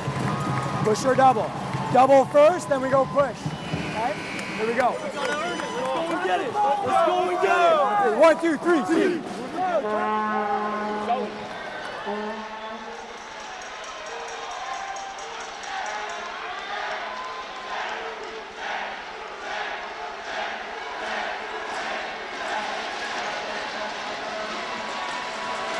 So they're looking for some kind of double screen action here along the baseline for their best player. Ziwa with the outside shot, had a good look at it, just missed. 67-57, it's a 10-point lead, 6.5 minutes left in this boys championship game. This one has been going back and forth. St. Paul's just coming up a little bit strong here. And there, Farkas is getting called out of bounds, and I think he's claiming that he did get bumped, which he did, but nothing is called, and he ended up stepping out of bounds. I think Mr. Farkas is going to be a lawyer when he leaves school, because he sure is arguing his case. He didn't step out on his own, I'll say that much. Wasn't a big tap, though. Oh, that ball a little bit short by Jallo. Coming down with it is Jaworski, gets it back to Farkas. 6 minutes left in this boys championship game. They get it into Sliva. Sliva looks to drive, gets blocked by Podmorny. And making no mistake that time is Suleiman Jallo.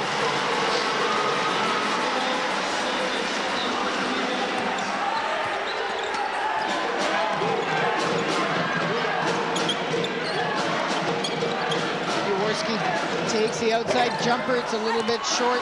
Podmorny coming down with a huge board for Glenlawn.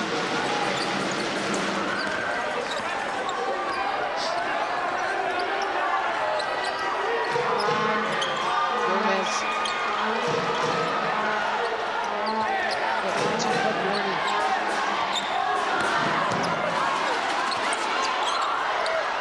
Gomez with the shot. Doesn't drop in. Jaworski right there. That was an opportunity to cut that St. Paul's lead. 67-59, 5 minutes left in this boys championship game. Jaworski with the outside shot, drains the three. Another dagger shot. Glenlawn starts making a run. They're hitting the threes after. Podmorny with the ball. Less than 5 minutes left in this boys championship game. Podmorny going up, and he drains it, and he had to go up strong again there. Got leveled.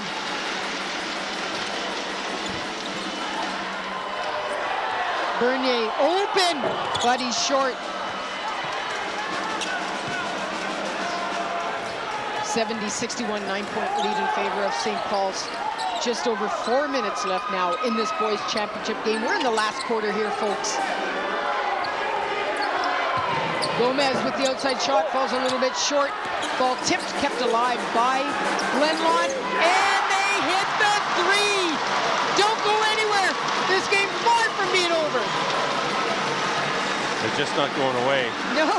St. Paul's has to get a good couple of possessions. They got to score on these possessions. Yes. And Sliva goes up, and I don't know who this foul's going to go against. There's a couple of players that were there. Could be Podmorny, and it is. So that is his 4th foul. Schaefer back into the game, so some size back on the floor. This will be inbounded now by St. Paul's. We'll get an opportunity to see this last play. We can see Sliva backing him down, and clearly you can see Podmorny coming across his arms. Good call by our official. Sliva looking to drive, dishes it off. We get it out to Farkas. Farkas doesn't draw. Ooh, close. And who's right around the basket? But Jaworski. Exactly where you want him there.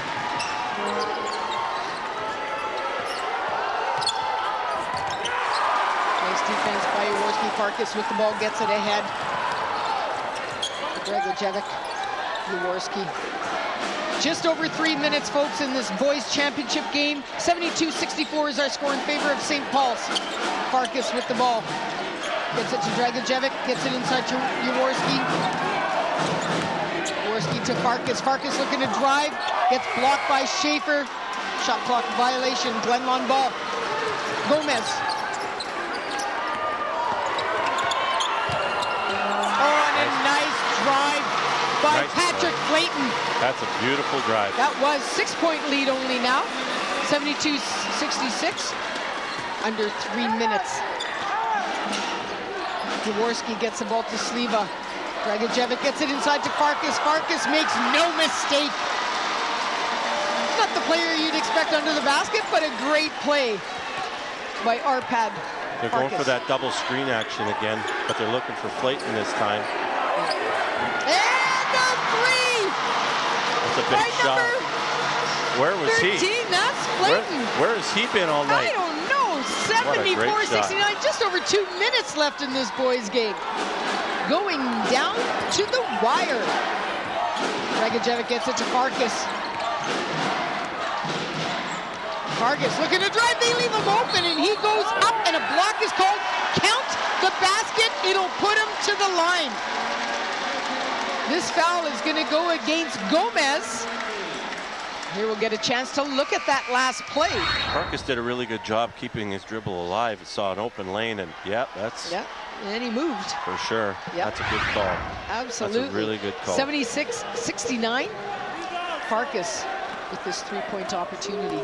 I'm going to say it again. The referees have done an excellent job tonight. They really have. And they've been very, very deliberate. But and Farkas misses that one, but players fighting for that ball. That was Bernier diving for that. Great play by Bernier. For alternating possession, goes to Glenlawn. 1:55 left, 76-69. We have a 7-point lead in favor of St. Paul's. Lots of time left.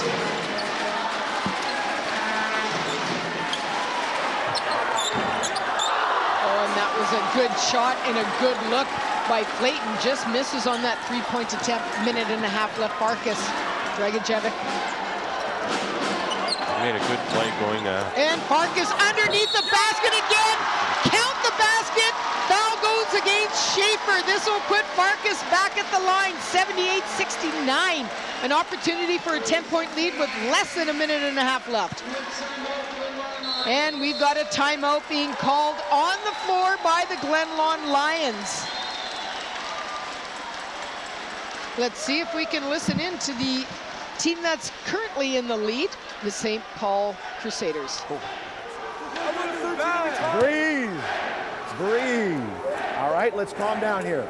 No time and score now, right? Yes. If he makes this, it becomes a 4-possession game. All right, so we want to do what we're doing right now offensively. No, they're going to be doubling. All right? I will call our last 2 timeouts so we can get it in the front court on the last 2 if they make any of their last shots here. But know what we need to do here. All right? Time and score is critical here. Be smart. Let's not... Yes, let's help there, right? If that 13 is coming there, he's the shooter. Just switch off those guys and get there. All right? Come on! 3-2!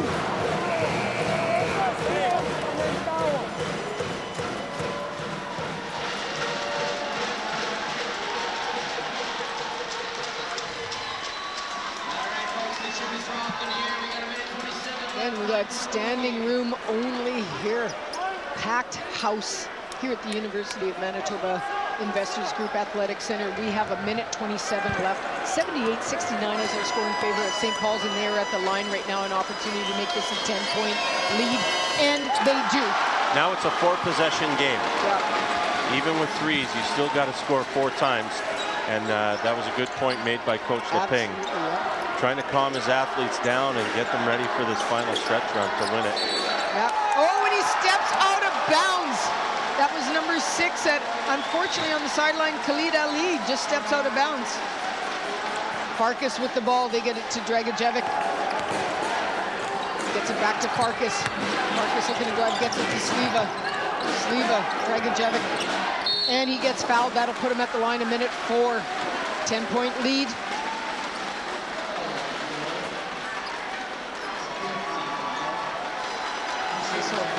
Put him at the line in a bonus situation.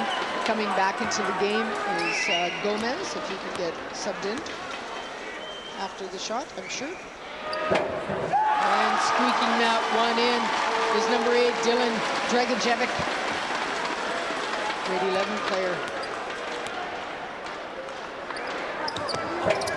And on the second one. Subs coming back into the game. This guard, Esteban Gomez. Schaefer to inbound the ball. 1 minute, 4 seconds. Too many players on the court. They pulled their goalie.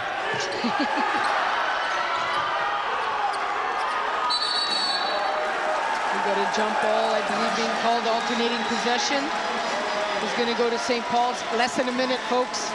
You know, between Bernier and Farkas, I think those two guys really made the difference tonight. Absolutely. Josh Sleva wasn't really a factor as much, and I think foul trouble dictated that. Yes. But between Jaworski, Bernier, and Farkas, those guys really carried St. Paul's tonight, and they're up 12, potential to go up 14 with under a minute. That's an almost insurmountable lead. And you know what? I think Coach Wolf has done a great job with his Glenlawn Lions program, and I'm not going to try and take anything away from that. But boy, I'm really happy for Jeff. He's knocked on the door once before, and I think he's a marvelous coach.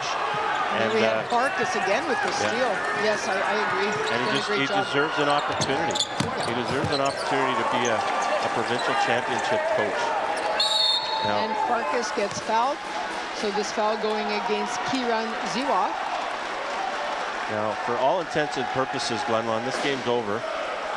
And 38 seconds, 83-69 is our score. Farkas again, I think he's been the spark plug for this team tonight. Bernier with some great shots, but Farkas has done a lot on just generating the offense here and driving to the basket, and defensively, like just a hustle. I've been very impressed. Good on the first. And good on the second. 85-69 is our score. And this will make a triple provincial championship for St. Paul's. Football, hockey, and now potentially the basketball 4A championships. Coach Leping is getting some guys off the floor. They took control of this game early in the fourth quarter and never looked back. Yep, very true. Jaworski kept alive by Farkas. Gets it ahead to Hyam. Dragicevic. 20 seconds. Jaworski. 10 seconds left on the shot clock. Dragicevic. Farkas. 3 seconds on the shot clock. It'll be a shot clock violation. There are 6 seconds left in this game. That's a good possession. I like that. You know, the game's over. There's no need to try and score. But this one's over. And congratulations again to Coach Leping and his St. Paul's Crusaders. Oh, it's getting ugly, boys. This is where you just don't want anyone getting hurt. Yeah.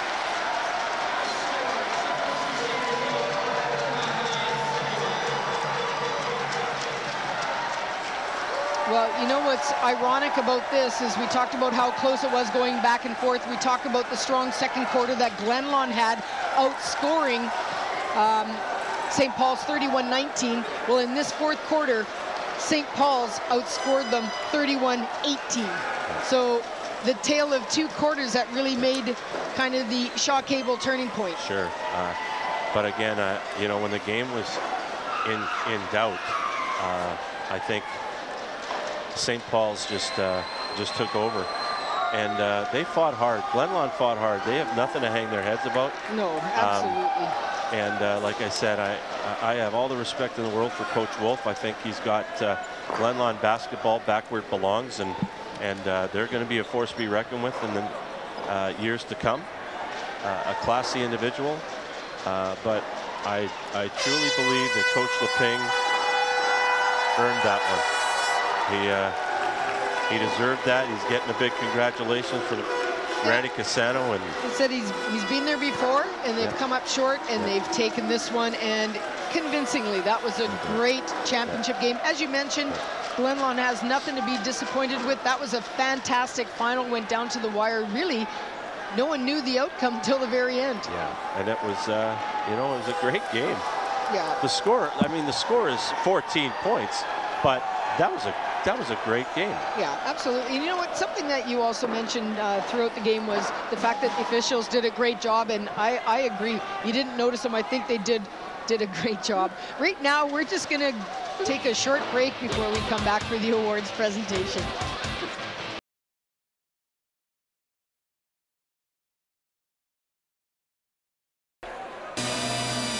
Shaw TV is proud to bring you exclusive coverage of the 2014 Milk Provincial 4A High School Basketball Championships. Presented by Tire Stewardship Manitoba. Powered by Chocolate Milk. Manitoba High School Athletic Association. High school athletics, the other half of education. Live from the Investors Group Athletic Center at the University of Manitoba. What's my passion when it comes to community television? It's about the people who are making a difference every day in our city's core. From politicians, artists, and business leaders to our newcomers and the families that have held up our neighborhoods for generations, they're all there in a community that thrives on hard work, creativity, and a collective hope for a stronger downtown. It's fascinating, and it's why I live there.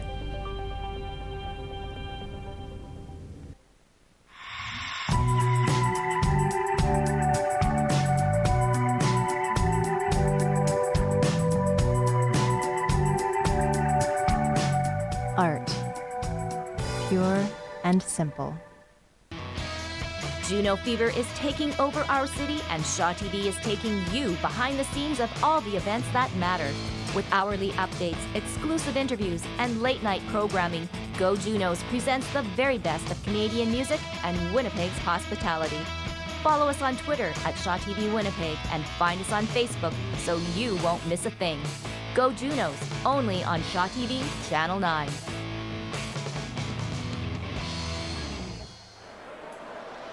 We'd like to welcome everyone back. We're ready for the awards presentation. Right now, we're going to throw down to our public address announcer. Welcome to the awards presentation for the 2014 Milk-Quad High School Basketball Championships. We'd like to congratulate both teams for an exciting performance today.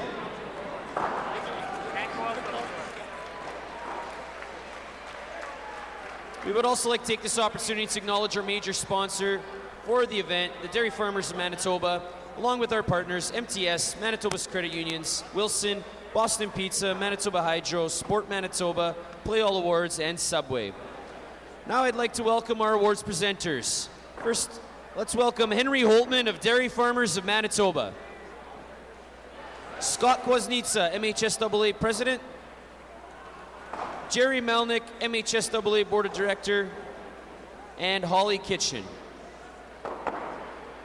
We would like to take this opportunity to recognize this year's Dairy Farmers of Manitoba Players' Choice Award, as selected by the athletes participating in this year's Final Four.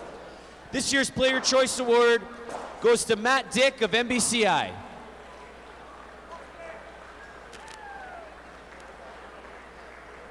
The Manitoba High Schools Athletic Association would like to acknowledge this year's All-Stars.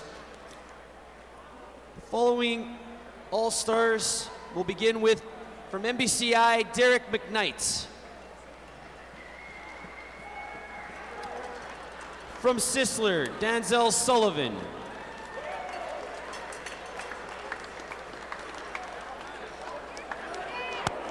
From Glenlawn, Mitch Podwarny.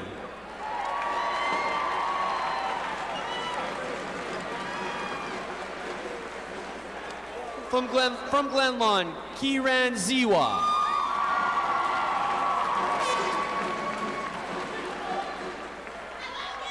And from St. Paul's, Josh Silva.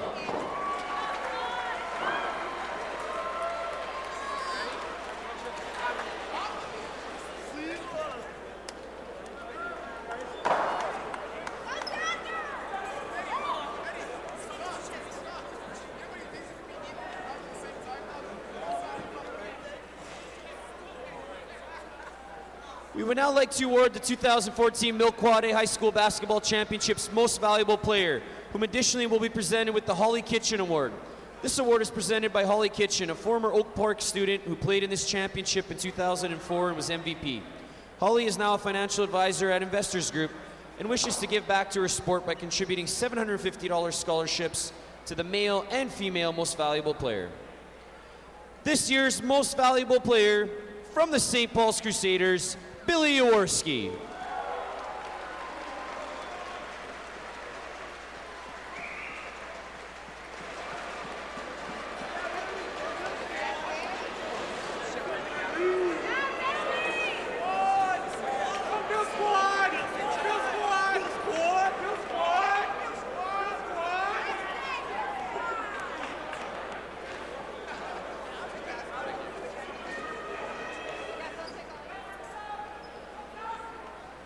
Now, could we please ask the captains of the finalists, Glenlawn Lions, to come up and accept the MHSAA finalist banner.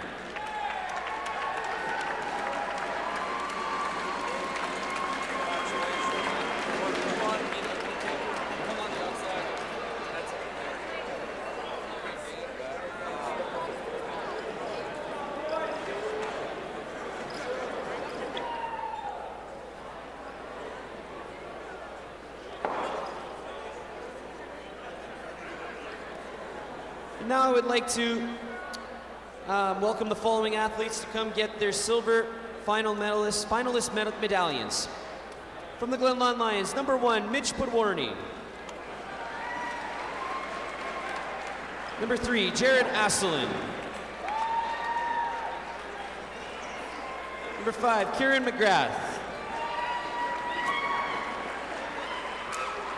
Number 6, Khalid Ali. Number 7, Jesse Casey. Number 8, Ian Schaefer. Number 9, Kiran Ziwa. Number 10, Esteban Gomez. Number 11, Kyle Schilly. Number 12, Suleiman Jallo. And number 13, Patrick Flayton. Congratulations to the Glenlawn Lions. We would also like to welcome their coaching staff up for some medallions. The head coach, Jonathan Wolf, assistant coaches, Derek Barnett and Will Bergman, Mitch Kudakuten, and managers, Stephen Goulet and Troy Hawkinson. And my apologies, I forgot number 2, Jesse Davidson.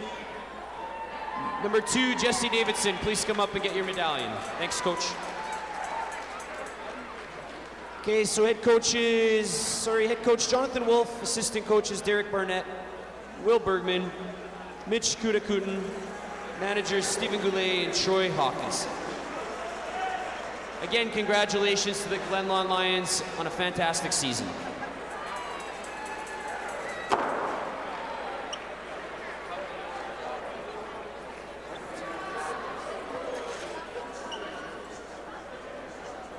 And now I would like to ask the captains of the champions, St. Paul's Crusaders, to come up and accept the championship banner and trophy.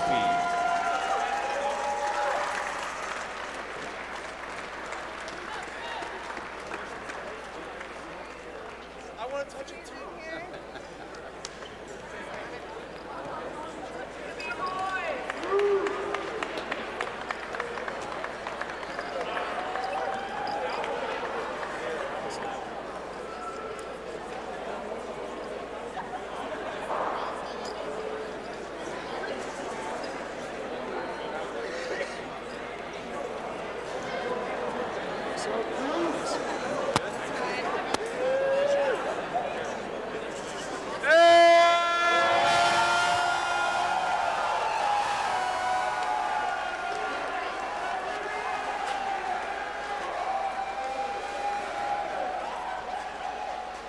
Now I'd like to call up St. Paul's Crusaders players to accept their championship their championship medallions, as well as their championship t-shirts, courtesy of Dairy Farmers of Manitoba and Manitoba's credit unions. Number 2, Arpad Farkas. Number 3, Calvin Diaz. Number 4, Cody Cranston. Number 5, Alec Bernier. Number 6, Eric Hyam. Number 7, Christoph Towles. Number 8, Dylan Dragiewicz. Number 9, Matt Goldberg. Number 10, Bruce Akubukaka. Number 11, Billy Jaworski. Number 12, Josh Sleva.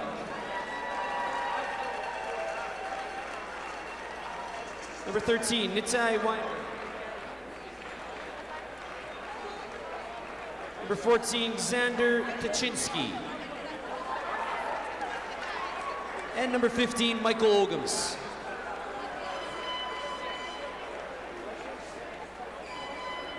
Head coach Jeff Leping, assistant coaches Sunny Kayla, Oliver Leslie, and manager Alex Sevsik.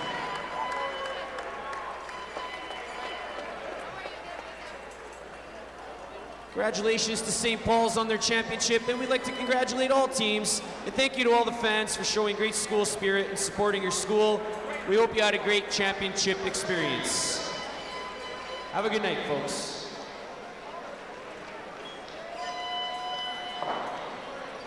There we have all the awards presentation. We see St. Paul's, who captured the boys championship game by a score of 85-71. And then, of course, the girls, Vincent Massey Trojans 70-53 over Sisler. There we see some of the game stats from the boys championship game. Yeah, and I thought the real big thing, it's not so much in the stats, but I'm going to break down Billy Jaworski tonight. 25 points, 16 total rebounds. He needed to be involved and be a big part of the game, and he was. And I think that's a big reason why they won. I mean, it was anybody's game, really, even into the fourth quarter. Yeah. But, you know, all the power to St. Paul's. They made big shots down the stretch when they needed to. And their first provincial championship in basketball. Yep. And good for Coach Leping.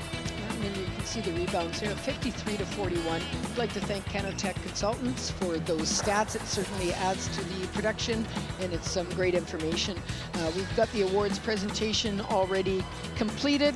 Again, we've got the St. Paul Crusaders winning on the boys' side, and then in the girls, we have the Vincent Massey Trojans. So congratulations to all the teams playing tonight, but very specifically to the championship teams on capturing the provincial.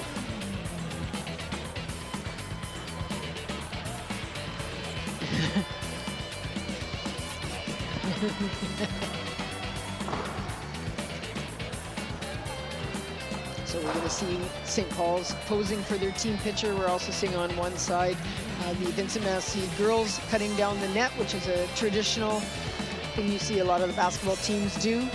There we get a good look at St.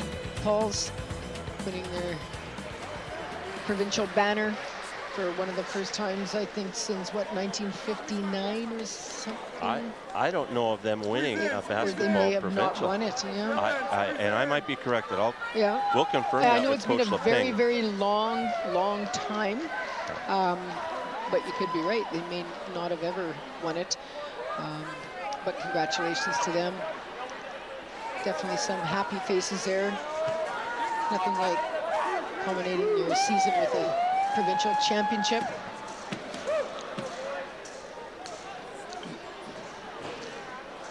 Again, congratulations to St. Paul's, and on the girls' side, Vincent Massey. So right now, we're going to go courtside where Al is waiting with an interview with the MVP, Billy Jaworski, as well as Coach Leping. All right, thank you so much, Missy. I want to start with you, Billy. Yeah. Was looking for you more on the inside tonight, but you brought your three-point game. Talk about that. Yeah, well, Coach said early on that we had to get in the paint to really get them on their heels and attack them, get them in foul trouble. So we did that early on, and then like they kind of were starting to expect us to attack the paint. So that's when I was able to stretch the floor for us, and I was lucky enough to hit some shots along with Alec Bernier. We both hit some big shots down the stretch, and it led us to victory. You have just made history with your school taking all three titles. Talk about how that feels. It feels great. I mean, we've never won basketball before either, so that's a big deal to add it to all the championships we've already won this year. So no, it's a huge deal to us this year. 85-71 doesn't tell the whole story, does it, Coach? It was tight right to the end, wasn't it? It was. It really was. No, they played a heck of a game. I thought every time it seemed like we were taking control of the game, they would just bounce right back and make some plays. They're a very good basketball team, and they really play hard. Talk about your big man over here. It's rare when you can find a big player like that who can shoot and put the ball on the floor the way he does too. Yes, he helped us against the pressure a lot today because their guards really pressed us a lot. He was able to bring the ball up for us a bit, relieve some of that pressure. I still would like him to score a bit more inside than he does, but we'll take him any way we can get him. Talk about making history tonight here, Coach. It's just an honor. It's a great school.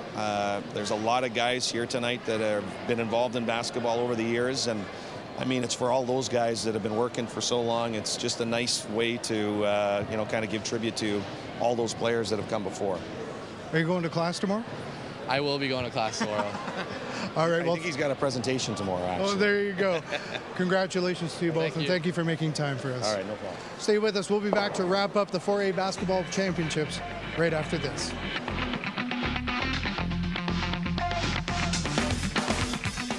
At Shaw TV, we are proud to bring you live events, and we value your comments. Call the Shaw TV viewer response line now, 204-480-3500, or email us, shawtvwinnipeg@shaw.ca, and let us know how we're doing. Or find us on Facebook and Twitter at Shaw TV Winnipeg.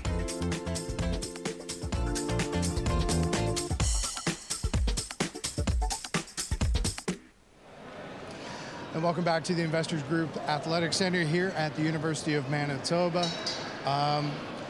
I can't even imagine what you guys have to say about what was a great boys final. Let's start with you, Missy. Well, it was, talk about an exciting game. They changed leads a number of times. It was a strong second quarter by Glenlawn, a strong fourth quarter by St. Paul's, but it really went down to the wire. You couldn't ask for anything better. Talk about our MVP, Greg. Well, I said it from the onset, and the Jaworski family might be not very happy with me, but I was pretty sure that if Billy got inside and Billy dominated the game like he's capable of, it's over. And his final line was 25 points, 16 rebounds. To me, that's what an MVP does. He showed up when it counted, and that game was in doubt until about the 6-minute mark to go in the fourth quarter. So, like I said, I got all the respect in the world for Coach Wolf and what he's done at Glenlawn, but Coach Leping's been at it a long time, and he's sort of been the afterthought for sports at St. Paul's, but he deserves to be up there. He's a great coach, and I'm so proud of what he did, and I've coached against him, and it's wonderful to see. And just sticking with our MVP for a moment, Missy, something that really stuck out for me was the class he showed at the end when he had the ball and decided not to shoot, even with the shot clock running down. Yeah, absolutely. You've got the game at hand now. Time's running down, and it's kind of the ethical thing to do. The very sportsmanship thing to do at the end. So that was definitely a nice move on his part. So, if you're Glenlawn, you can hold your head high, can't you? Oh, they've got nothing to be ashamed of. They played one heck of a basketball game, and it just came down to the last few possessions. St. Paul's made big shots, and unfortunately, Glenlawn didn't answer. And that's the way the game goes sometimes. It was a game of runs. 31-point second quarter for Glenlawn, 32-point quarter, I believe, or 31 fourth quarter for 31-point fourth quarter for St. Paul's. So it was a great game. Nothing to be ashamed of, Glenlawn. And it certainly was a fitting end to what was a great night of basketball here at the Investors Group Athletic Center. Big thanks to, of course, the Manitoba High School Athletics Association for hosting us here. Special thanks to those two young ladies as well on behalf of our entire Shaw TV crew. I'm Al Foster saying so long from the Investors Group Athletic Center, and thank you for watching.